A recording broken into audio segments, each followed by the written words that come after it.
नमस्कार, मी ओंकार पोतार, केके न्यूज प्रतिनिधी। मुरगुड शहराला सध्या पाण्याचा विळखा पडला असून या वेळ्यामध्ये बघायला गेलं तर वाघापूर असेल, कुर्णी बंधारा आणि सध्या आता आपण देवगड निप्पाणी महामार्गावरती उभे आहोत।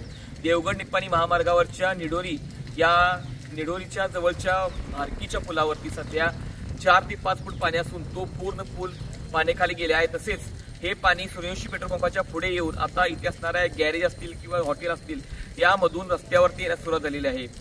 आपण सकाळीच पाहिलं की या ठिकाणी पाण्याची वाढ होताना सुरुवात येत होती, त्याचबरोबर आता देखील या ठिकाणी पाण्याची वाढ झालेली आहे। आता सध्या शिंदेवाडी या रोडची परिस्थिती बघायला गेलं तर त्या ठिकाणी 2 फूट इतकं पाणी होतं।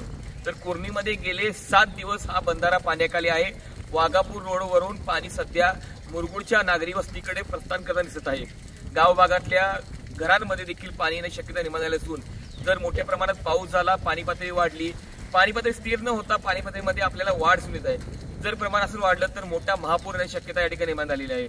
एकमेव मार्ग म्हणजे मडेलगेपूर मार्गे कोल्हापूर हा मार्ग देखील बंद झाला असून सरपिराजीराव तलावाच्या ठिकाणी देखील 2 फूट पाणी असल्यामुळे तो देखील मार्ग आता प्रभावित झालेला आहे।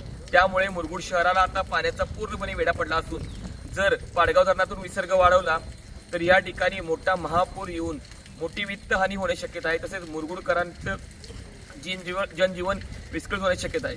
45 गावांचं मुख्य केंद्र असणारं मुरगुड शहर सध्या आता पाण्याच्या विळख्याकडे सापडले आहे। धन्यवाद।